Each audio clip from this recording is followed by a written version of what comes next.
Oh my goodness, that's a mouthful when your mouth is numb. And that's J.K. Dobbins, running back for the Baltimore Ravens. Straight up, man, I think this guy has one of the highest upsides of any running back this year. He's my running back 16 right now. I'm looking everywhere, and I am very bullish. I don't see him that high anywhere else. I'm taking him in front of guys like Brees Hall right now, Damian Pierce, Kenneth Walker. He's one of the few workhorse backs that I see in the NFL that still remain. Sure, Gus Edwards is there, and he's a fine complementary back. But when Dobbins is healthy, that's one of the few teams where he's getting the work. It's just, it's obvious. People are making these arguments about Rashad White. Oh well, they only have workhorse backs there. Okay, cool. That's why you're drafting him. Same thing with Damian Pierce. Same thing with I don't know, Derrick Henry, but he's not really a part of this conversation. Doesn't help me at all.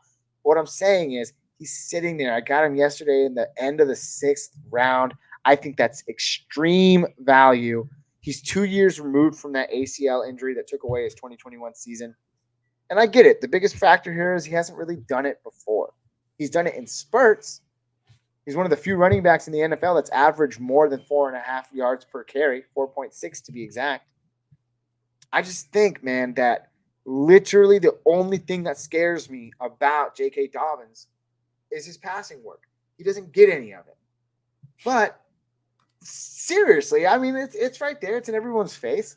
But at the same time, if everybody is talking about how Baltimore is going to throw the ball more this year with their new offensive coordinator, how this offensive scheme is going to just change inside and out, don't you think that means he should get at least a sniff of it? Like, if we just add, I don't think he's even gotten like 10 catches in a season yet so far. But let's just say he caught 20 balls. That definitely warrants more than where he's already going right now, which is like, I think consensus has him somewhere around that 23, 24 range. So if he's catching 20 balls, gets a touchdown in the air, maybe 120 yards, something like that, like he's already jumping to where I think he should be.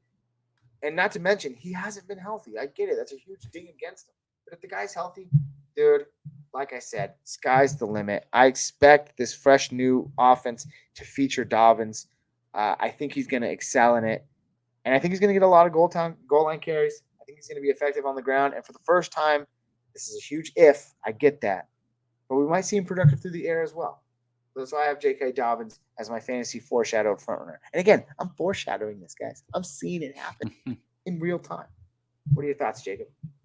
Yeah, I mean, if this was the same old Ravens offense that we had been accustomed to, during the Lamar healthy years, then I wouldn't be too optimistic. And look, obviously there's injury concerns, right? But look, let's try to have a clean slate with these players going into the season. And like we've seen players have a couple injury plagued years and then they're good, to finish out their career for the most part. So like hopefully J.K. Dobbins can be one of those guys. But I believe so it's Todd Monken is their new offensive coordinator. And I don't know much about him, but I know he was like the Tampa Bay Buccaneers wide receivers coach for a while. He was their offensive coordinator at some time. He was the Browns offensive coordinator in 2019, 2020 season. And I believe Lamar really wanted him there. Something to do with that.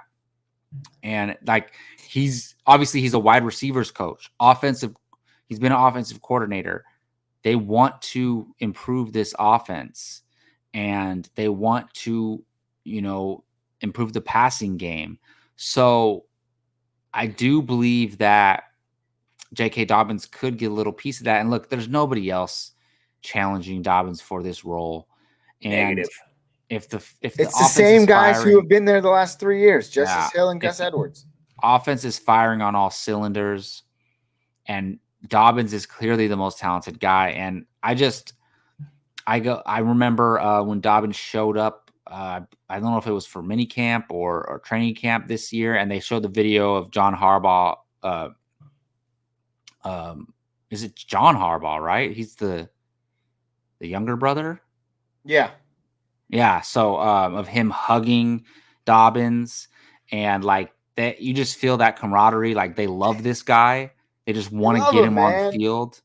And like, I think that matters. Like, Of course there's it other matters. coaches of other teams that don't really give a F how they treat their players. And I don't think Harbaugh's one of those guys. I think he really like, to him, it's like he believes in Dobbins, so he's gonna get him on the field. So I'm all for it, man. I look, again, another guy that I'm kind of out on ADP, because the thing is I wait for my bargain guys that I get, but I like him. I do like him a lot. I'm not out on him as I am some other players. I don't know, man. I posted a short about this today, talking about how I was able to get him last night in one of our drafts. I got him in, let's see, 1, 2, 3, 4, 5, 6, 7 at the beginning of the 7th round. And I had multiple people telling me, wait, beginning of the 7th round? Like, it's a value, man. I love Dots. I love Dobbins. Dobbins and Dotson. I'm going double D's this year, baby. Double D's, all in or nothing. But again, let us know your thoughts down in the comments below. What do you think about J.K. Dobbins this year in 2023? And as always, we appreciate you. Big ol' thanks.